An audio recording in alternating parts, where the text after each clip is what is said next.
우리 인생 여정을 살아가는데 성경에 보니까 강건하면 7, 80이다 그랬습니다.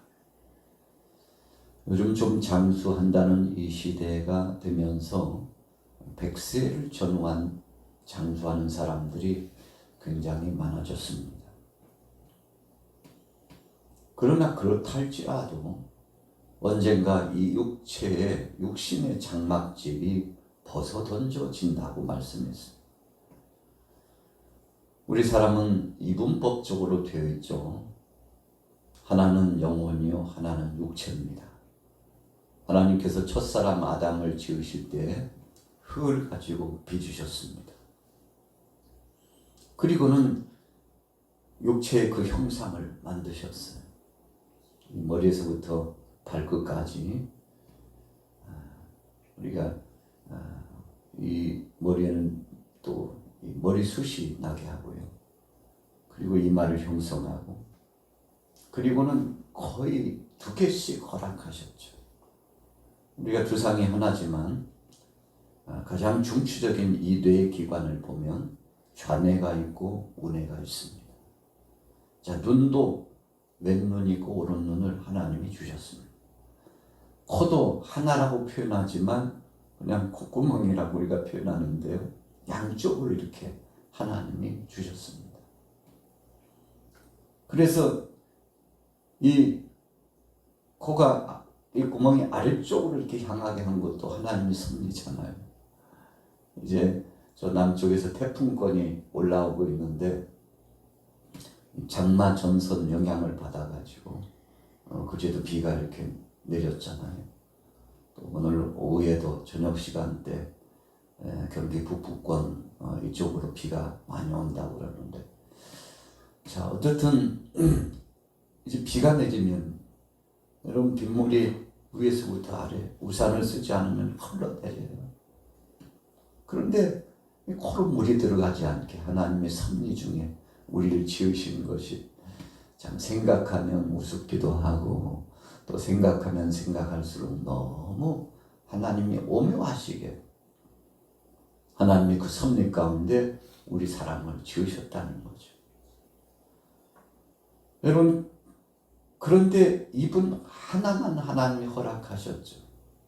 그래서 많은 사람들은 그렇게 이야기합니다. 말은 하되 절제하면서 꼭 필요한 말만 하라고. 여러분, 말을 할 때 입을 통해서 합니다. 이 혀가 어눌해지면 말이 꼬이고 발음이 잘 되지 않으면 의사소통이 안 되죠. 그런데 우리가 입으로 말만 하는 게 아니에요. 우리가 육체가 살아가는 동안에 입을 통하여서 식물을 공급받을 수 있도록 하나님이 하셨습니다. 입은 하나인데 그 역할이 둘이라는 것이 참 기가 막힌 은혜가 아니겠습니까? 소통이 필요할 때는 입을 열어서 계속 이렇게 말을 하게 하시는 하나님의 은혜를 한 번만 생각해 보세요. 뭐 2번도 아니고 한 번만 생각해 봐도 참 기가 막힌 은혜구나.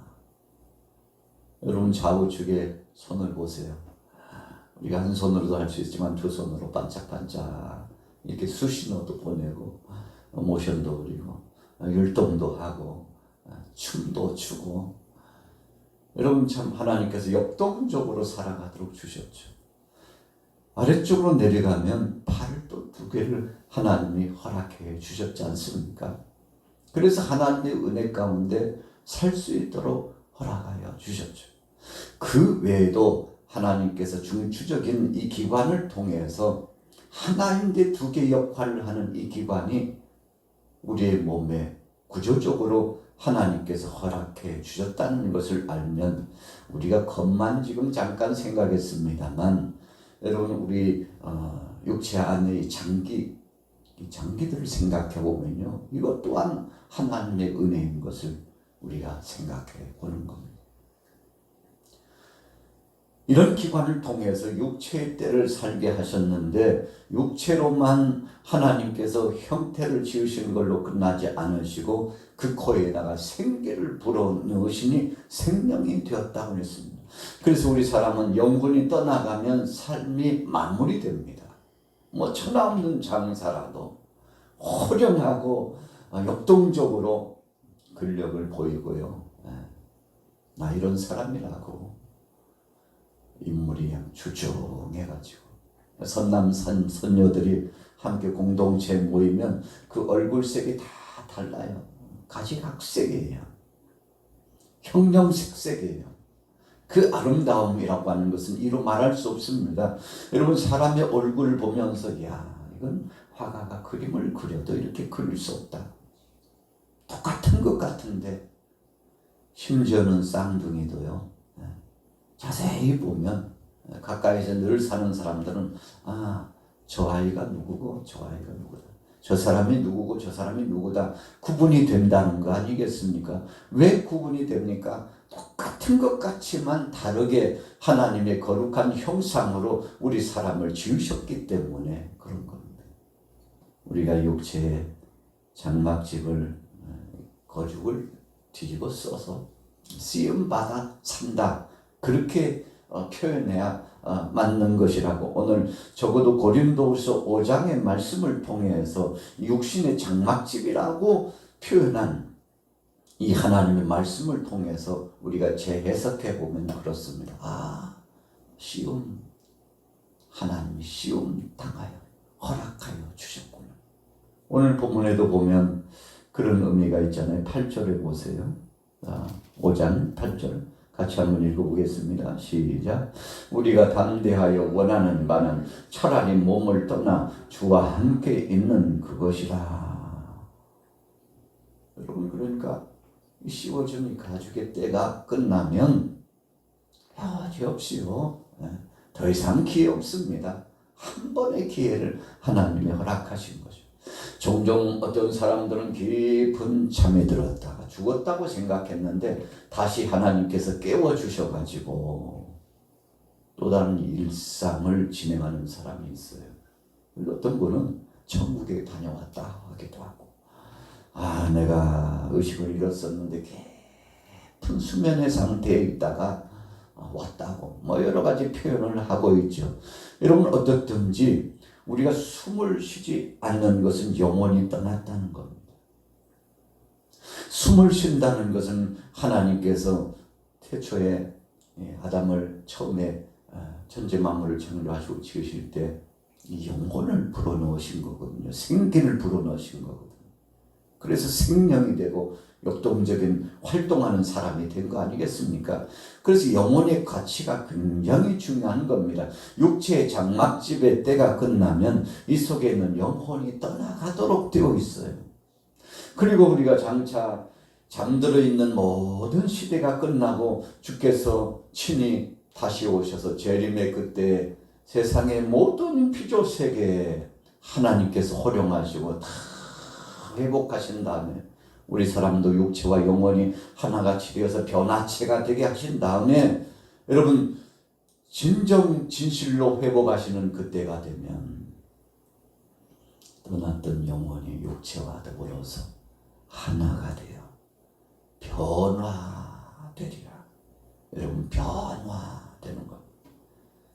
예수님께서 변화산상에 베드로와 요한과 야곱을 데리고 올라가셨어요. 왜 그러셨는지 성경은 구체적인 이유를 말씀해 주고 있지 않습니다. 그러나 우리가 가상적으로 한번 생각해 보는 겁니다. 아마도 그러지 않았을까? 여러분 아마도 그러지 않았을까 하고 오늘 본문에 의거해서 생각해 보면 사람이 어떻게 변화되는지를 보여주시기 위해서 이미 죽었던 육체의 때를 끝나고 하나님 앞에 부름받았던 모세가 등장을 했어요. 모세가 죽었는데 그 시체를 어디 있는지 아는 이가 없어요. 하나님이 장례를 책임지신 겁니다. 참 특이한 경우입니다. 아무도 모르게 하셨어요. 신비스러운 거죠. 그런데 변화산상에서 그 모세가 등장한 겁니다. 어떤 사람들은 모세가 이렇다 저렇다 합니다만 그러나 예수님께서는 변화산상에서 모세를 보여줌으로써 하나님께서 모세를 향한 긍휼하심과 섭리가 어떤 것인가를 분명하게 나타내 보여요. 자, 또 한 사람 인물이 있었죠. 누구인가요? 엘리야입니다. 여러분, 왜 엘리야를 하필이면 변화산상에서 변화된 모습으로 베드로와 야고보와 요한에게 주님께서 친히 함께 변화된 모습으로 임재하시면서 보여주셨을까요? 여러분, 엘리야는 죽음을 맛보지 않고 끌어올려 간 사람 중에 한 사람입니다.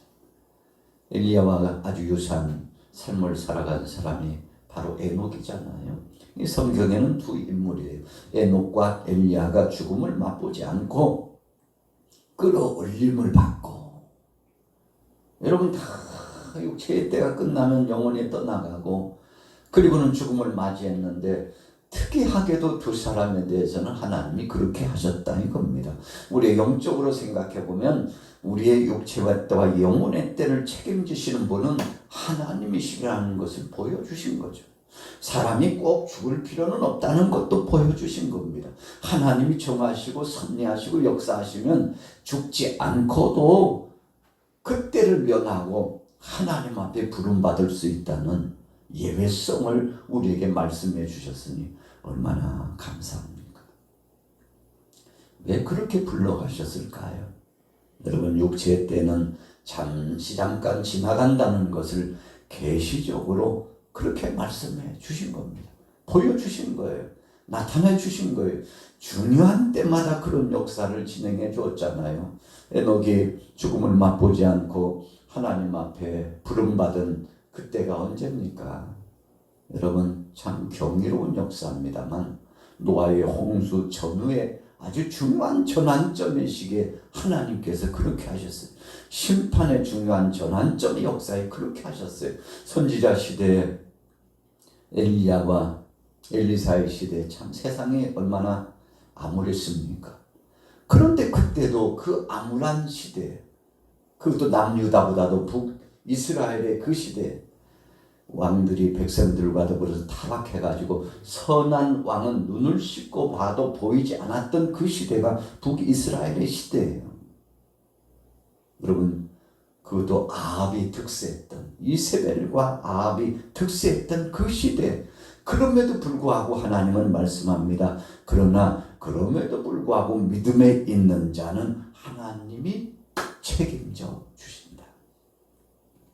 세상이 간악하고 흉명해가지고 요즘은 전도하기도 힘들고 신앙생활하기도 힘들고 정말 눈을 씻고 보려고 해도 진짜 믿음의 사람 찾기 힘든 시대. 언제요? 2026년도 6월 이제 셋째 주간을 지나고 넷째 주간을 맞이하는 이 전환적인 이 시즌, 이 시대가 그렇다 이겁니다. 여러분, 그러나 실망하거나 절망할 필요 없어요. 지금도 하나님은 바알에게 입맞추지 않고 무릎 꿇지 않는 믿음의 사람을 찾고 있다는 것입니다.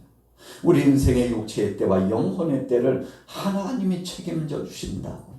그러니 걱정하지 말고 복음을 전하라고. 이 시대에도 구원받는 자, 구원받게 하시는 자가 있다는 것을 하나님께서 우리에게 말씀해 주시는 거라는 거죠. 그래서 야고보 장로님은 우리와 성정이 같은 엘리야에 대해서 말씀했죠. 우리야 다를 바가 없는 사람이었는데 그가 하나님 앞에 나가서 간절히 기도한 즉 하나님께서 하늘 창을 닫으시고 비를 내리지 않으셨어요.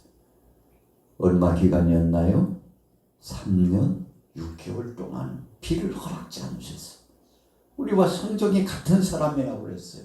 그래서 야고보서의 말씀에 그 핵심 줄기의 결론은 우리가 약하지만 믿음을 갖고 하나님 앞에 기도하면 그 기도하는 사람을 통해서 역사하신다는 거죠. 어떤 사람들은 뭐 기도할 필요가 있나고 하나님이 알아서 다 주권적으로 역사하시는데 그냥 살면 되지 뭐 굳이 그렇게 애를 써서 힘들게 기도하냐고. 오늘 새벽에 나오신 여러분들은 참 복된 사람입니다. 새벽기도 아무나 하는 거 아닙니다. 아무나 하는 거 아니에요. 우리 목회자들의 목회 경험과 앞으로 목회에 대한 비전을 세우면서 이 젊은 세대, 신세대 목회자들이 목회의 꿈을 꾸면서 가장 부담이 되는 게 있대요. 그게 뭐게요? 새벽 기도랍니다. 여러분, 그래서 신세대 목회자들은 새벽 기도를 없애고 개척하는 사람들이 많아요. 기도 시간을 무시하는 거죠. 꼭 그렇게 기도할 필요가 있냐고. 일상을 기도하면 되지 뭐 그렇게 할 필요가 있냐고. 몰라서 그렇죠. 여러분, 아직 철이 안 들어서 그렇죠. 여러분, 기도라고 하는 것은 너무 중요한 겁니다. 한 사람이든 두 사람이든 10사람이든 기도하는 동역자가 있다는 것은 하나님이 바로 그들과 역사하시고 역사를 운행하시고 좌정하시고 이끌어 가시는 그 하나님께서 그들과 함께 하시는데, 그 대표적인 예가 엘리야의 바로 그 시대에 하나님께서 암울한 그 시대에 그 엘리야 그 사람을 쓰셨는데, 그가 기도한 즉 비를 안 내리시고 다시 엎드려서 기도한 즉 하나님이 비를 주셨대요. 여러분, 이 모든 주권은 하나님께 달려있지만 하나님은 기도하는 사람들과 함께 일하셨다는 것을 말씀하고자 하는 겁니다. 저나 여러분들도요, 진짜 행복한 시간을 갖고 있는 겁니다. 세상의 어떤 시간보다도 기도하는 시간을 가졌다는 것은 살아있는 믿음의 사람이라는 증거예요. 아무리 믿음 생활이 이렇네 저렇네 해도 기도하지 않으면 가짜라고 보는 것이 거의 맞습니다. 왜요? 여러분, 기도 생활은 흉내로 되는 게 아닙니다. 그냥 몇 번은 할 수 있어요. 나도 특세라는데 새벽 기도 한번 해보겠다. 그럼 몇 번은 할 수 있어요. 그러나 줄기차게 계속 기도 생활을 한다는 것은 쉽지 않습니다. 여러분, 영혼이 깨어있고 살아있어야 가능한 겁니다. 여러분, 우리는 유하는 삶을 살고 있습니다. 그래서 오늘 본문에도 말씀한 때 3절에 이렇게 입으면, 그래서 옷을 입은 것처럼 입었대요. 육체의 거죽을 입었대요. 그러나 이것을 벗기실 때가 있다는 겁니다. 벗기시고 하나님이 끝났나요? 아니에요. 그 다음에는 쇠하지 아니한 영원한 집을 입혀주신다고 했습니다. 예수님께서 2000년 전에 오셔서 우리를 위하여 죽으신 것은 이 새로운 옷을 입혀주시기 위해서. 그래서 우리가 5장, 여러분 성경을 한 페이지 넘기면 17절에 이렇게 말씀했어요. 같이 한번 읽어봅니다. 17절 시작. 그런즉 누구든지 그리스도 안에 있으면 새로운 피조물이라, 이전 것은 지나갔으니 보라 새 것이 되었도다. 여러분, 새로운 피조물이 되었다는 것은 새 옷을 입었다는 겁니다. 우리가 예수님을 구주로 영접하면 아직 육체의 거죽을 입고 살지만 보이지 않게 영적인 새 옷을 입은 겁니다. 그래서 죽어도 죽은 게 아니에요. 믿지 않는 사람들은 죽으면 그걸로 끝입니다. 왜요? 그 다음에는 심판밖에는 없기 때문에. 그러나 믿음의 사람들은 영원히 죽지 않는 영생의 은혜를 선물로 받았기 때문에, 여러분, 주님이 주신 은혜 가지고 어린 양의 희생되고 아담에게 입혀주셨던 그 가죽옷과 같은 것, 왜 입혀주셨을까요? 이제 이 어린 양 예수 그리스도를 통해서 영원히 사는 영생의 옷을 너에게, 아담아 너에게도, 하와야 너에게도 입혀준다 하면서 예표적으로 복음의 진수를 가르쳐 주신 겁니다. 너희 후대들은 유전적으로 죽을 수밖에 없는 자지만, 그래서 자기 죄와 허물로 말미암아 죽을 수밖에 없지만, 그러나 은혜의 옷, 가죽옷, 예수 그리스도의 피값을 지불한 옷을 입으면 그때부터 영생의 은혜를 입고서 새 출발이다. 여러분, 그래서 저와 여러분들은 두 가지 옷이 있다는 사실을 반드시 기억해야 합니다. 너무 행복한 거죠. 여러분, 육체의 이 옷뿐만 아니라 우리의 영원한 때 하나님을 영접하고 주님 앞에서 영생을 누리며 사는 이 새 옷을 입음 받았는데 얼마나 감격스러운 것입니까? 그래서 5장 20절에 한번 보세요.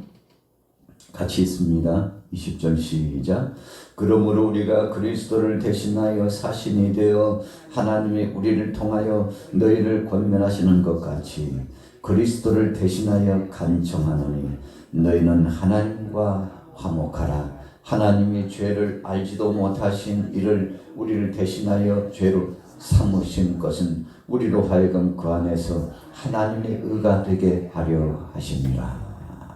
아멘. 이런 것을 예수 믿는 것이 그렇게 중요한 겁니다. 예수님이 그래서 이 땅에 오셔서 십자가상에서 처절하게 죽으신 거예요. 많은 사람들이 복음을 전해도요 믿으려고 하지 않나요? 뭐가 그리 중요하냐고. 이 세상 인생 그냥 한 번 살다 죽는 거 아니냐고. 그냥 저러 내 자유롭게 살게 내버려두라고. 그런데 부자와 나사로 이야기에서 부자가 보세요.